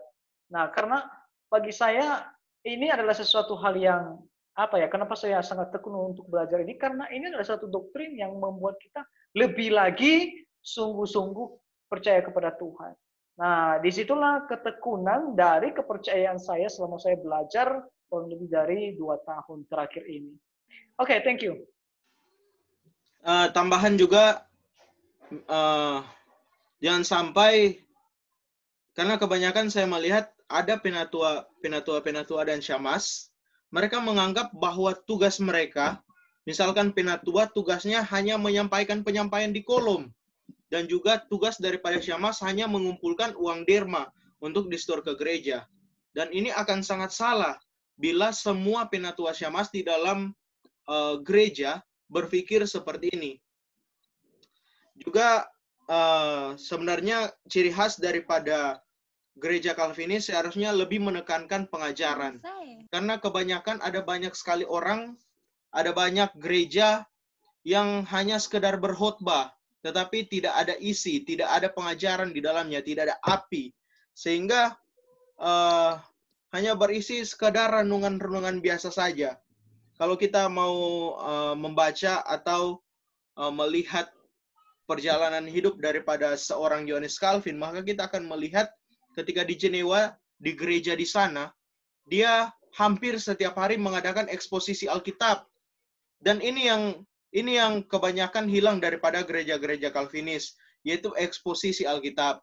Jadi misalkan Kejadian pasal 1 ayat 1, pada mulanya Allah menciptakan langit dan bumi. Dan itu sangat menarik jika ada pendeta yang mau melakukan eksposisi tersebut, dan Johannes Calvin sudah melakukan eksposisi tersebut. Jadi dibahas pada mulanya seperti apa, Allah seperti apa, menciptakan seperti apa, langit seperti apa, bumi seperti apa, sehingga pemahaman jemaat itu terbangun. Dan sepanjang kehidupan daripada Calvin, sampai dia mati, hampir seluruh isi kitab suci dia sudah eksposisi, hanya tinggal beberapa yang tidak dapat dieksposisi, dan saya yakin jemaat pada saat itu bertumbuh dalam iman karena mereka belajar langsung daripada seorang Johannes Calvin yang sungguh-sungguh menggeluti tentang Alkitab, tentang firman Tuhan ini. Dan ini yang sangat diperlukan oleh jemaat-jemaat sekarang ini, yaitu pengajaran-pengajaran tentang doktrin-doktrin seperti ini. Ya, mungkin begitu. Jika ada tambahan, ada mungkin dari Kevin atau dari teman-teman yang lain yang mau ikut berdiskusi.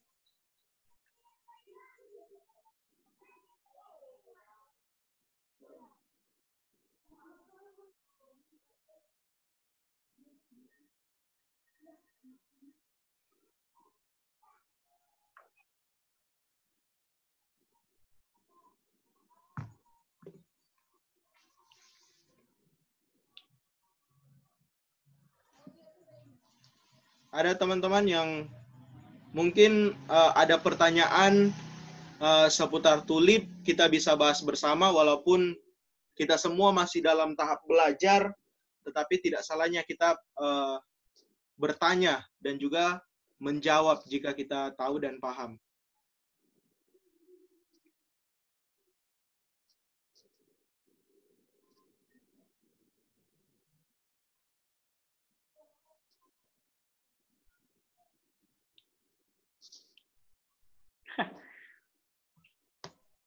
Ya, Kak Verlin, mungkin ini tentang poin yang pertama daripada Calvinisme, yaitu kebejatan total depravity. Mungkin saya ingin kembali menambahkan pengertian-pengertian daripada total depravity ini, karena ada orang-orang yang salah mengartikan. Saya baru ingat ini, ada banyak orang yang salah mengartikan pengertian daripada kebejatan total ini. Ya.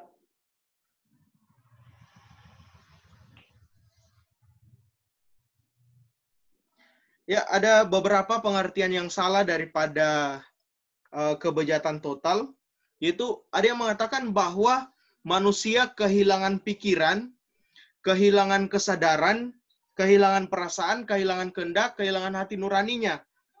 Ini sebenarnya salah. Ini bukanlah pengertian sebenarnya daripada doktrin pertama ini. Juga ada yang mengatakan bahwa manusia kehilangan kebebasannya dalam bertindak. Dan ini juga jelas salah. Walaupun segala sesuatu diatur oleh Tuhan dalam kedaulatan Allah, tetapi kita manusia tetap mempunyai tanggung jawab. Ketika saya membunuh orang, saya membunuh itu bukan dipaksa oleh Allah, kamu harus membunuh. Tetapi saya membunuh karena keinginan saya sendiri.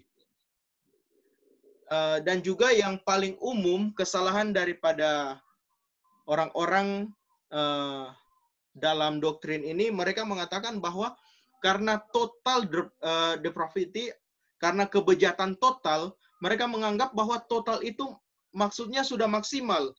Jadi mereka mengatakan bahwa manusia bejat ketika dia sudah sampai di sini, ini adalah bejat yang sudah mentok. Manusia sudah tidak dapat jahat lagi,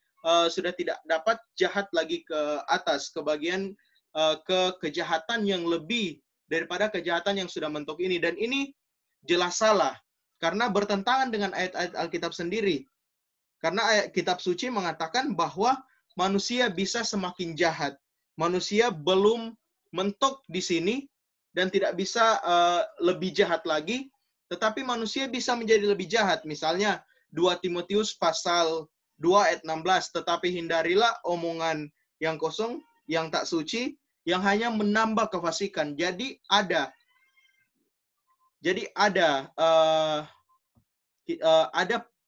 kita bisa bertambah fasik. Juga di dalam 2 Timotius pasal 3 ayat 13.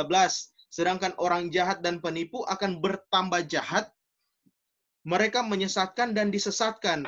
Matius 24 ayat 12. Dan karena makin bertambahnya kedurhakaan, maka kasih kebanyakan orang menjadi dingin.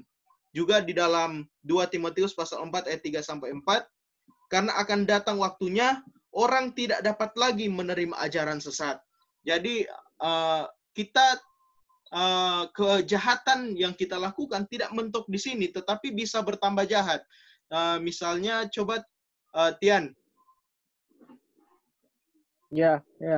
Tian sebelum mengenal Tuhan Yesus Kristus, sebelum bertobat, coba sebutkan satu contoh kejahatan yang pernah Tian lakukan.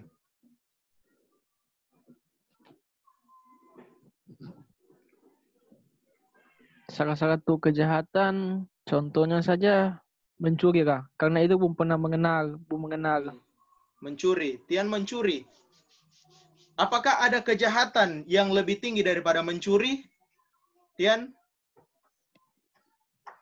Tentunya masih ada, tapi Apakah kita Tian sendiri belum pernah membunuh orang? Tidak. Nah, jadi di sini Tian dia mencuri, tetapi dia belum membunuh orang. Jadi masih ada kejahatan yang ada di atas daripada tindakan mencuri daripada Tian ini. Kita bisa melihat bahwa adanya kemungkinan manusia yang sudah bejat bisa lebih bejat lagi. Misalkan kita lihat Hitler, kita bisa melihat bagaimana kekerasan yang dia lakukan. Tetapi kita tidak pernah melihat bahwa dia membunuh atau memakan ibunya sendiri. Dan tentunya walaupun ia sudah bejat, masih ada kebejatan yang lebih bejat daripada itu, sehingga ketika ada orang yang mengartikan bahwa total depravity, kebejatan total adalah kita sudah maksimal atau sudah mentok, itu adalah salah kaprah tentang doktrin ini. Arti yang benar daripada doktrin kebejatan total ini seperti yang sudah dijelaskan oleh Kak Averlin tadi, saya hanya menambahkan, yaitu seluruh manusia, kita secara keseluruhan sudah dirusak, sudah dipengaruhi, sudah dikotori secara negatif oleh dosa. Jadi baik tubuh kita, pikiran kita, pengertian, perasaan, hati nurani kita, kemauan kita, kehendak kita, itu sudah tidak suci lagi. Dan ini ada hubungannya dengan dosa asal. Dan ada banyak sekali orang yang tidak menyetujui tentang doktrin dosa asal ini. Mereka mengatakan bahwa ketika Adam berdosa, keturunannya tidak jadi berdosa. Tetapi ini bertentangan dengan Alkitab sendiri yang mengatakan bahwa karena dosa satu orang, maka kita semua ini menjadi orang-orang berdosa. Mungkin saya ingin melihat akibat daripada dosa Adam. Akibat daripada dosa Adam yaitu penderitaan turun ke dalam dunia, penderitaan masuk ke dalam dunia. Dan saya percaya bahwa sebelum Adam dan Hawa jatuh ke dalam dosa, ketika Adam dan Hawa mau melanjutkan keturunan, pasti ketika melahirkan itu tidak sakit. Tetapi ketika Adam dan Hawa jatuh ke dalam dosa, penderitaan masuk ke dalam dunia, maka perempuan merasa sakit waktu melahirkan. Dan itu adalah akibat daripada dosa itu sendiri. Dan juga pekerjaan kita menjadi sukar. Kita melihat bahwa sebelum Adam dan Hawa jatuh ke dalam dosa, Tuhan sudah menyuruh Adam untuk bekerja, untuk menjaga taman itu, untuk bekerja di Taman Eden. Tetapi setelah dosa masuk ke dalam dunia, maka pekerjaan itu menjadi sukar. Kita bisa melihat di dalam Kejadian pasal 3, 17-19a. Itu pekerjaan menjadi sangat sulit. Dan itu adalah bagian daripada akibat dosa. Juga kita akhirnya merasakan rasa takut, gelisah, khawatir, tidak damai. Betapa senangnya Adam dan Hawa ketika belum jatuh ke dalam dosa. Pasti mereka tidak perlu merasakan khawatir. Mereka tidak perlu merasakan gelisah. Tetapi ketika mereka jatuh ke dalam dosa, maka mereka ataupun kita yang adalah keturunan daripada Adam dan Hawa, kita menjadi orang-orang berdosa. Kita menjadi orang-orang yang akhirnya ikut berdosa juga. Kita menjadi putus hubungan dengan Allah. Seperti dalam Yesaya pasal 59 ayat 2. Tetapi yang merupakan pemisah antara kamu dan Allahmu, ialah segala kejahatanmu. Dan yang membuat dia menyembunyikan diri terhadap kamu sehingga ia tidak mendengar, ialah segala dosamu. Jadi juga akibat daripada dosa Adam ini, semua manusia itu menjadi berdosa. Ini apa yang dimaksud dengan dosa asal. Bahkan ada seorang pendeta, dia mengatakan bahwa dia tidak percaya dosa asal. Tapi dia tidak ada argumen yang dia keluarkan. Dia hanya berkata bahwa dia tidak percaya dosa asal. Tetapi entah apa dasarnya dia tidak percaya, saya tidak tahu. Dan ada beberapa ayat yang akan saya berikan yang mendukung tentang dosa asal. Yaitu di dalam Roma pasal 5 ayat 12 dan 18a dan 19a. Sebab itu, sama seperti dosa telah masuk ke dalam dunia oleh satu orang, dan oleh dosa itu juga maut, demikianlah maut telah menjalar kepada semua orang, karena semua orang telah berbuat dosa. Sebab itu sama seperti oleh satu pelanggaran, semua orang beroleh penghukuman. Jadi sama seperti oleh ketidaktaatan satu orang, maka semua orang telah menjadi orang berdosa. Jadi memang orang yang tidak percaya tentang doktrin dosa asal, entah apa dasar Alkitabnya sehingga ia tidak percaya tentang dosa asal ini. Misalkan dalam Mazmur pasal 51 ayat 7. Sesungguhnya dalam kesalahan aku diperanakan, dalam dosa aku dikandung ibuku. Jika bukan dosa asal, maka kenapa saya berdosa semenjak saya masih dalam kandungan? Juga di dalam Ayub pasal 25 ayat 4. Bagaimana manusia benar di hadapan Allah, dan bagaimana orang yang dilahirkan perempuan itu bersih, bagaimana saya ketika baru dilahirkan, tidak berdosa jika itu bukan karena dosa asal. Mazmur 58 ayat 4. Sejak lahir orang-orang fasik telah menyimpang, sejak dari kandungan pendusta-pendusta itu telah sesat. Yesaya 48 ayat 8b, orang menyebutkan engkau pemberontak sejak dari kandungan. Dan ini sangat berhubungan dengan kebejatan total, bahwa ketika dosa masuk ke dalam dunia, baik tubuh kita, pikiran kita, hati kita, kehendak kita, kemauan kita menjadi tidak suci lagi. Ini ada ilustrasi, ada dua ilustrasi. Yang pertama, kita ada di dalam Adam seperti dahan-dahan pohon yang ada dalam pohonnya. Ketika pohon itu bertumbuh, dahan-dahan itu tumbuh dan keluar. Kalau pohonnya adalah pohon mangga, tidak mungkin dahan yang keluar adalah dahan pohon pisang ataupun dahan pohon pepaya. Pasti yang akan keluar adalah dahan pohon mangga itu sendiri.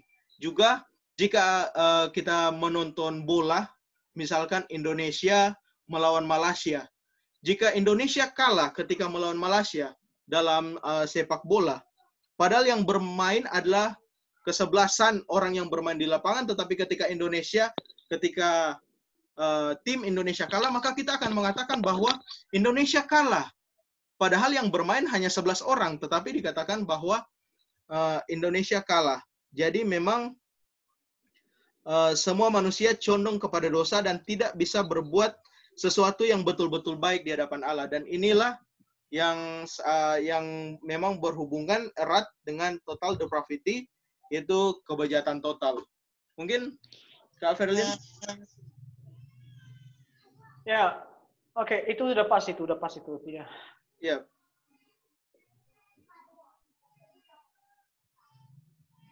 Mungkin teman-teman lain ada yang ingin menanggapi, bertanya, atau ingin berdiskusi.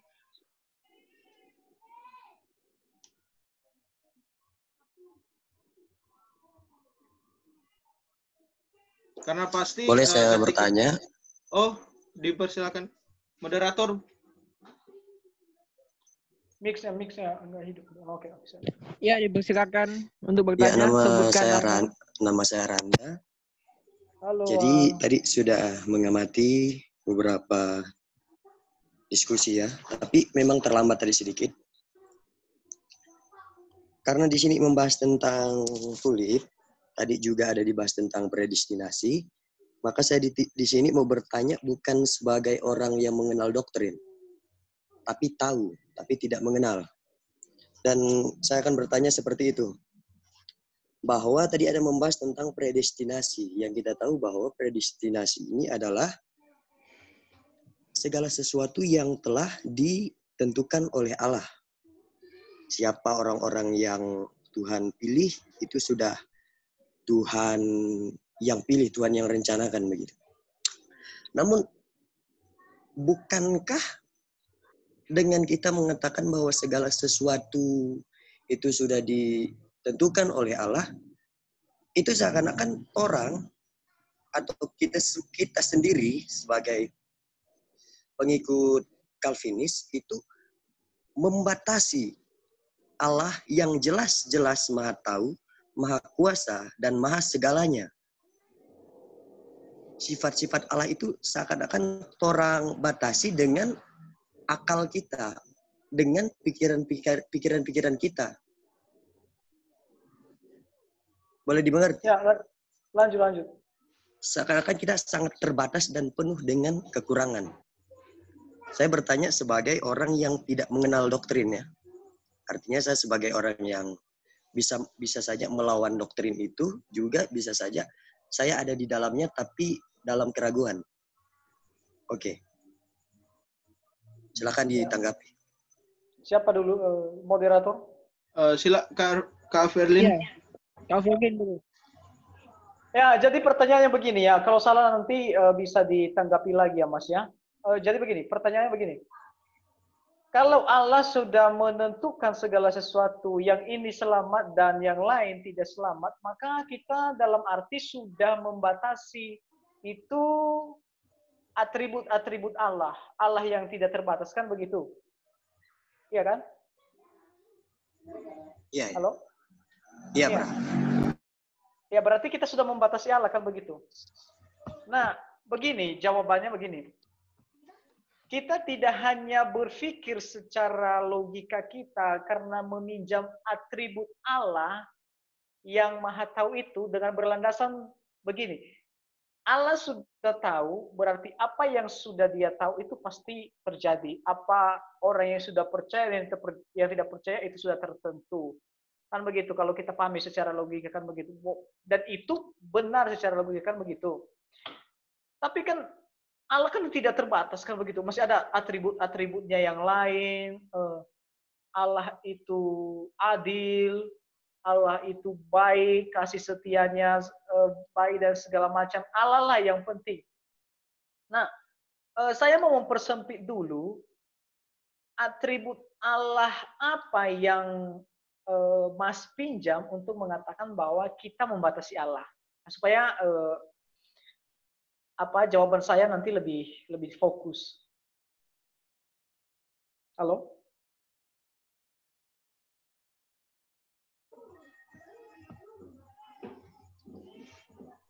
Ya, Mas? Ya. Tadi karena ada bahas tentang doktrin predestinasi. Iya, betul. Yang mengatakan bahwa segala sesuatu itu sudah ditentukan oleh Allah. Ya. Artinya keselamatan itu sudah ditentukan bahwa lu selamat, kalau yang ini enggak. Gitu. Iya, betul. Yang membuat orang yang selamat ini berpikir bahwa yang jalannya Tuhan, jalannya Yesus, mungkin terang semuanya menyembah Yesus, terang percaya terang sudah selamat. Yang membuat kita akan seakan-akan ya udah enggak perlu lagi susah payah mau mengerjakan sesuatu. Toh orang sudah selamat. Kita sudah selamat gitu. Ya, oke. Jadi begini, kita tidak hanya berlandasan dengan itu saja, dengan mengatakan bahwa karena sudah ditentukan ya bebas melakukan segala sesuatu. Yang menjadi patokan kita yang pertama adalah Alkitab. Ya, ingat prinsip sola scriptura. Ya, Alkitab mengatakan bahwa Alkitab mengajarkan predestinasi atau biasa disebut unconditional election, yang Allah tetapkan ini, yang ini tidak tetapkan. Bukan berarti bahwa kita kehilangan yang namanya free will ya, atau yang disebut dengan ya hilangnya tanggung jawab manusia. Artinya kalau sudah ditentukan ya bebas berbuat apa saja, ya bebas berbuat apa saja. Memang nanti kita akan melihat benang merahnya ini, bebas melakukan apa saja. Nah, kalau sempat ada di dalam pikiran seseorang yang demikian, maka jelas ya sebenarnya dia tidak dipilih. Kalau seandainya dia berkata bahwa saya bebas melakukan segala sesuatu. Karena di dalam pandangan Calvinisme, orang yang sudah dipilih untuk selamat, dia pasti percaya. Nah, ketika dia percaya, dia pasti mengerjakan yang disebut dengan buah-buah roh atau yang disebut dengan perbuatan baik. Dan dia terus memegang Allah. Dan ini didukung oleh poin yang kelima dari Calvinisme yang disebut dengan perseverance of saints atau ketekunan orang-orang kudus atau keselamatan tidak bisa hilang. Nah, bagaimana mungkin orang yang berkata bahwa saya sudah ditentukan Allah, berarti saya bebas melakukan segala sesuatu, padahal dia itu sudah ada di dalam perseverance of saints, dalam arti keselamatannya tidak bisa hilang, dan bukti bahwa keselamatannya tidak bisa hilang, dia melakukan perbuatan-perbuatan yang benar. Nah, jadi itu yang pertama. Yang kedua adalah bahwa memang kalau kita pahami itu atribut Allah, bahwa Allah itu kasih. Saya sendiri pada saat belajar tahun 2018, saya kalau tidak salah belajar doktrin pertama kali, tahun 2018 tengah ya, dari bulan 5 atau bulan 8 waktu itu, saya merasakan bahwa bagaimana ini Allah, bagaimana Allah yang kasih ini bisa melakukan demikian. Nah, kita hanya menekankan satu atribut Allah, tapi kita lupa kedaulatan Allah. Nah, kita lupa juga bagaimana Allah itu bertindak bukan sesuai dengan perbuatan kita. Dan juga kita bandingkan, kita yang menjadi dasar utama adalah Alkitab itu sendiri. Ya, Alkitab itu sendiri. Walaupun logika kita tidak masuk, tapi kalau Alkitab itu mau, pasti kita percaya. Apalagi kalau orangnya percaya Alkitab sebagai firman Allah. Terkecuali kalau dia berkata bahwa Alkitab itu hanya sebagian firman Allah ya. Seperti ada kawan saya yang baru-baru diskusi ya. Oke, thank you. Kajang.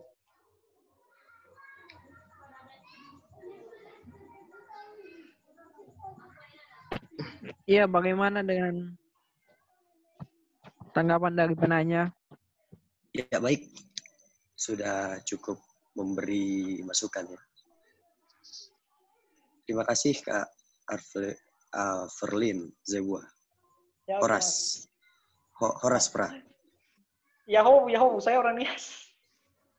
Oh, oke. Oke. Mungkin saya ingin menambahkan saja. Seperti yang saya, kalau ada teman-teman yang mengikuti dari awal, seperti yang saya katakan dari awal, bahwa Johannes Calvin ketika dia membahas tentang doktrin predestinasi, dia menekankan dua hal yang perlu kita hindari ketika mempelajari doktrin ini. Yang pertama adalah keingintahuan yang berlebihan akan rencana, akan rahasia Allah. Jadi Alkitab menyatakan bahwa ada orang-orang pilihan Allah. Ada orang-orang yang ditentukan untuk selamat dan ada orang-orang yang ditentukan untuk binasa. Dan yang seringkali timbul di dalam pikiran kita adalah kenapa Tuhan mau menentukan orang ini selamat dan kenapa Tuhan menentukan orang lain binasa? Itu yang sering, itu yang bahkan saya sendiri pertama kali mempelajari doktrin ini bertanya-tanya, kenapa Tuhan tidak selamatkan saja semua orang? Kenapa Tuhan Yesus tidak langsung lakukan penebusan ketika Adam dan Hawa jatuh ke dalam dosa, agar keturunannya tidak ikut ambil bagian dalam penghukuman dosa itu. Tetapi seperti yang saya katakan tadi, Johannes Calvin dia mengatakan bahwa kita harus menghindari keingintahuan yang berlebihan. Jadi ketika Alkitab menyatakan bahwa ada orang-orang yang dipilih untuk selamat dan ada orang-orang yang dipilih untuk binasa, untuk dihukum, kita tidak boleh mempertanyakan lebih daripada itu. Kenapa ya? Jika Tuhan tidak menyingkapkan kenapa dia melakukan hal itu berarti itu masih rahasia daripada Tuhan. Alkitab sendiri menyatakan tentang orang-orang yang ditentukan untuk dihukum. Misalnya di dalam Yohanes pasal 17 ayat 12. Ini ada kaitannya dengan Yudas. Selama aku bersama mereka, aku memelihara mereka dalam namamu, yaitu namamu yang telah engkau berikan kepadaku. Aku telah menjaga mereka dan tidak ada seorang pun daripada mereka yang binasa, selain daripada dia yang telah ditentukan untuk binasa, supaya genaplah yang tertulis dalam kitab suci. Walaupun ayat ini, Kak Averlin paling tahulah, sang debaters yang mengatakan bahwa Yudas masuk surga. Tapi mungkin saya melihat bahwa asal-asalan lah dia menafsir Alkitab itu. Dan banyak orang yang percaya. Juga di dalam Amsal pasal 16 ayat 4. Tuhan membuat segala sesuatu untuk tujuannya masing-masing. Bahkan orang fasik dibuatnya untuk hari malapetaka. Kita pasti bertanya-tanya, kenapa Tuhan membuat orang fasik untuk hari malapetaka? Dan ini masih dalam rahasia Tuhan. Dan Johannes Calvin mengatakan bahwa ketika mempelajari ini, kita jangan sampai keingintahuan yang berlebihan yang membuat akhirnya kita mau mencari tahu segala sesuatu. Jadi ketika belajar ini, Johannes Calvin hendak menekankan bahwa belajarlah apa yang ditulis oleh Alkitab, tetapi jangan sampai kita mau atau memiliki keingintahuan yang berlebihan. Juga yang kedua, yang Johannes Calvin tekankan, yang perlu kita hindari adalah takut atau ragu memberitakan tentang kebenaran firman Tuhan ini. Seringkali ketika kita belajar tentang predestinasi, yang timbul di dalam pikiran kita, ini juga yang timbul pertama kali dalam pikiran saya ketika belajar ini, walaupun saya tahu ini adalah kebenaran, adalah saya diam saja, saya tutupi saja, jangan sampai ada orang yang tahu tentang hal ini. Dan menurut Johannes Calvin itu adalah sebuah tindakan yang salah yang perlu kita hindari. Yaitu ketika Alkitab membicarakan tentang hal ini, kita tidak boleh diam saja. Kita harus tetap memberitakan apa yang ditulis oleh Alkitab. Dan Alkitab dengan jelas ada banyak sekali ayat yang tentunya tidak dapat dibantah. Bahkan teman-teman boleh menonton video debat dari Pendeta Budi Asali dan Pendeta Isra Soro, itu pihak Calvinisme melawan Arminianisme. Dan memang ada banyak sekali ayat-ayat Calvinisme yang mendukung tentang predestinasi, pemilihan yang tak bersyarat. Dan memang ini, saya ingin menambahkan bahwa mungkin teman-teman berpikir bahwa ini Allah dan di atas Allah ada keadilan, sehingga teman-teman beranggapan bahwa ketika Allah membuat ini, maka itu adalah sesuatu hal yang tidak adil. Salah teman-teman, karena ini Allah, keadilan bukan di atas Allah, tetapi Allah adalah keadilan itu sendiri. Jadi ketika dia membuat sesuatu, percayalah bahwa itu adalah keadilan. Dan mungkin kita bisa melihat kisah tentang Ayub, di mana Ayub bahkan mengeluh, dia bahkan berani menantang Tuhan. Dia mengatakan bahwa kenapa Tuhan membuat saya seperti ini, padahal saya hidup benar, saya hidup sesuai dengan kehendak Allah dan tidak melakukan hal-hal yang buruk. Dia mengatakan begitu, dan akhirnya pada ayat yang ke-40 teman-teman bisa melihat Tuhan menantang Ayub. Tuhan berkata, "Di manakah engkau saat aku meletakkan dasar-dasar bumi? Di mana engkau saat aku membuat ini dan itu?" Dan itu menunjukkan bahwa keadilan bukan di atas Allah, tetapi Allah adalah keadilan itu sendiri. Dan kita jangan sampai melebar keingintahuan yang berlebihan tentang rahasia Allah. Mungkin itu, jika ada teman-teman lain yang ingin menanggapi atau ingin berdiskusi. Bisa saya beri tanggapan tentang pertanyaan tadi? Silakan. Ya, sebenarnya sebelumnya lebih baik kita melihat rujukan ayat yang diberikan oleh penulis buku Tulip, Erwin Palm. Kalau terus boleh lihat dalam kitab Yohanes, kan tadi pertanyaan seolah-olah Allah dibatasi, ya kan?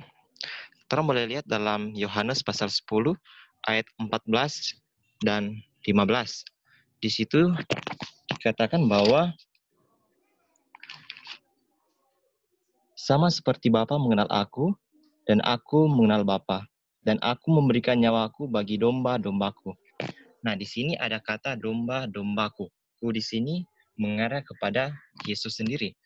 Berarti secara tidak nyata di sini mengatakan bahwa ada domba-domba yang bukan milik Allah sendiri.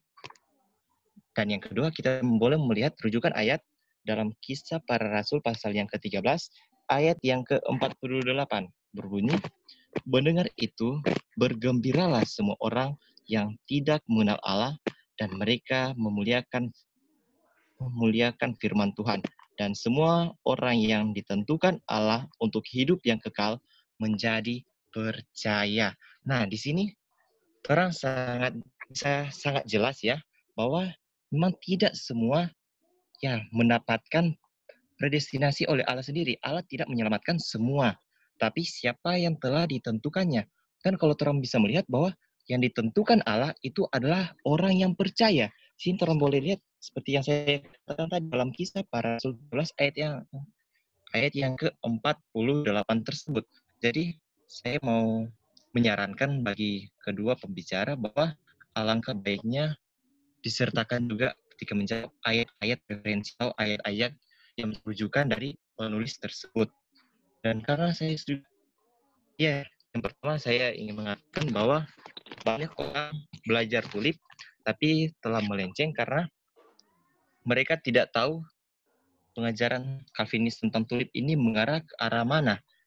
Padahal sehingga mereka menafsirkannya atau memakainya di segala lini ajaran gereja. Padahal ini hanya berbicara mengenai keselamatan atau ajaran tentang keselamatan, bukan ajaran tentang lain-lain. Sehingga banyak yang, contohnya dalam Ketekunan Orang Kudus di situ, orang-orang Kristen saat ini banyak yang salah mengartikan maksud Calvinisme. Mungkin saya mau dikoreksi.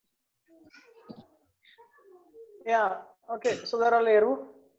Ya, Saya rasa udah bisa ya.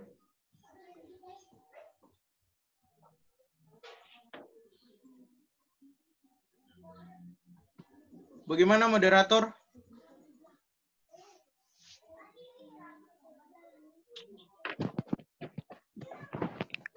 Kalau mungkin saya kalau masih ada pertanyaan dari teman-teman, lupa tadi ada sanggahan dari salah satu peserta, mungkin Kak Avelin boleh kasih tanggapan Ya, dulu tentang tadi. Yang mana itu? Bukan tanggapan, tapi itu hanya satu. Ya, itu masukan itu. Oh ya, sorry. Boleh Jadi bagi kita teman-teman, ya, silakan terus Kak. tadi menarik juga Hendro Sasuk ada bilang bahwa kabar baik ini ditujukan dari kutipan Alkitab yang dia sampaikan. Ditujukan hanya bagi orang-orang yang percaya. Dalam artian berarti ini juga menjadi kabar buruk bagi orang yang tidak percaya. Karena hanya orang-orang yang percaya yang telah ditentukan oleh Allah yang akan mendapat keselamatan. Berarti percuma dong orang memberitakan Injil ini kepada orang-orang yang tidak percaya. Karena toh sekalipun orang menyampaikannya, kalau dia tidak ditentukan oleh Allah, tetap anugerah keselamatan tidak berlaku baginya. Ya ini hanya tanggapan sih, kalau mau ditanggapi lagi silakan, tapi kalau tidak juga tidak jadi masalah. Oke, untuk moderator dulu. Mungkin saudara Anugrah atau Kak Averlin, saya bisa, tapi moderator dulu. Maaf. Mix moderator.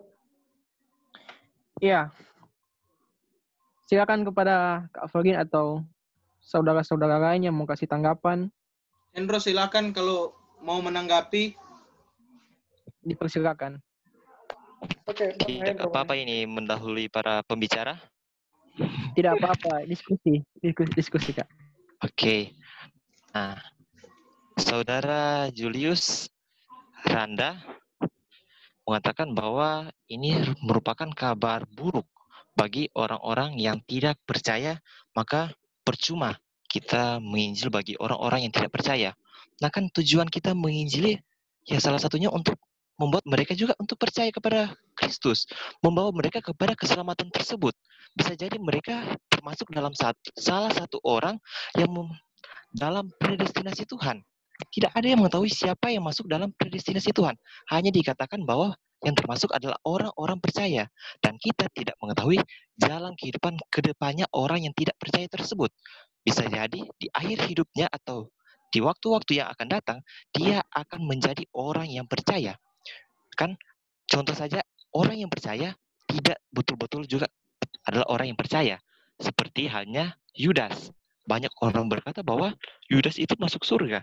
Tapi ya, menurut juga saya, Yudas itu tidak betul-betul percaya. Karena jika dia percaya, dia tidak mungkin, ya bisa dikatakan mati bunuh diri ya.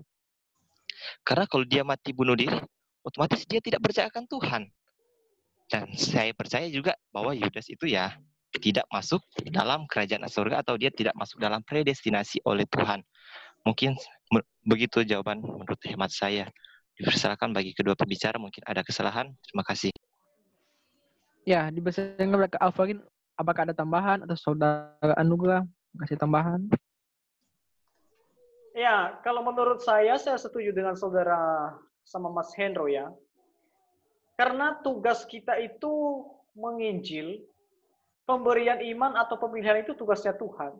Nah ini pentingnya kita melihat Alkitab.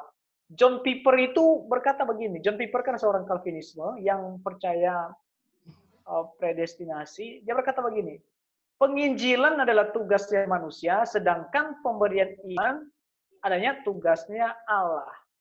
Nah, bagaimana sikap kita dalam hal ini? Sebenarnya tidak ada masalah, cuman hati kita yang berandai-andai, yang berpikir bahwa untuk apa? Nah, jelas kalau sempat ada di dalam pikiran manusia yang mengatakan bahwa untuk apa saya memberitakan Injil, padahal orang sudah ditentukan untuk selamat dan tidak selamat. Ini membuktikan bahwa orang itu tidak konsisten di dalam melihat Alkitab. Dia dalam arti tidak memahami atau tidak mengambil bagian, sekaligus dia telah melawan perintah Tuhan di dalam Yesus pasal 28, 19 sampai 20 itu. Ya, amanat agung. Jadi ini adalah semacam semacam tidak konsisten, semacam tidak melakukan perintah lah.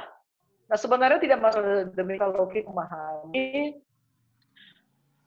tool ini terutama predestinasi dalam sebuah kedaulatan Allah. Ya, makanya saya katakan tadi, pentingnya kita memahami disebut dengan doktrin provinsi Allah. Oke, sekian dari saya. Ya, datang tambahan dari Anugerah Virgo atau teman-teman yang lain. Pas. Ya, apakah masih ada saran atau Saya pertanyaan mau dari kasih teman? tanggapan. Ada sedikit Ya, lagi ya, yang silakan. tertinggal. Ya, Nah, silakan. tadi kan penanya berkata bahwa ini menjadi kabar buruk bagi orang-orang yang tidak percaya akan Kristus. Ini bisa membawa kepada pemikiran Arminianisme yang berpendapat bahwa semua orang akan selamat, bisa selamat. Bagaimana anugerah? Benar kan? Ya, tapi ya itu dulu saja deh. Nanti kalau ada perkembangan baru. Maaf. Ya, terima kasih, Kak. Apakah masih ada tambahan-tambahan dari teman-teman yang lain? Atau masukan tentang ajaran Turip Calvinisme ini?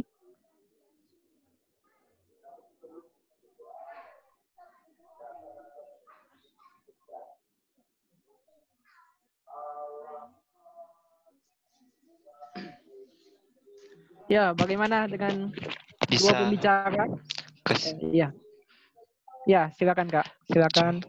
cuma mengusulkan bagi kedua pembicara bahwa banyak orang yang mengerti atau hanya paham mengenai kebejatan total. Mereka percaya bahwa semua perbuatan manusia itu adalah dosa. Ya memang betul. Tapi sebenarnya ada suatu kebaikan. Tapi hanya bersifat relatif. Iya kan? Saya hanya ingin saja pendalaman mengenai kebaikan yang relatif dari kedua pembicara. Terima kasih.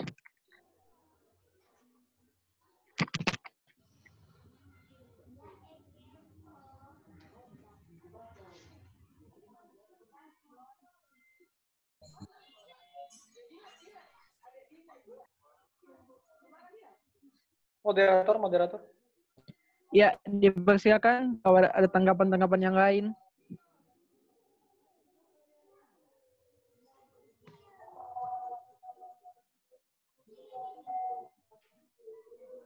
Ya, kedua pembicara apakah masih ada materi-materi yang tertinggal atau penjelasan-penjelasan yang mungkin kedua pembicara masih rasa kurang untuk didapatkan oleh semua peserta atau teman-teman? Atau kok ada teman-teman yang mempunyai atau kakak yang mempunyai materi-materi yang mungkin belum disampaikan oleh kedua pembicara ini? Karena ini orang ruang diskusi, jadi semua bisa berbicara.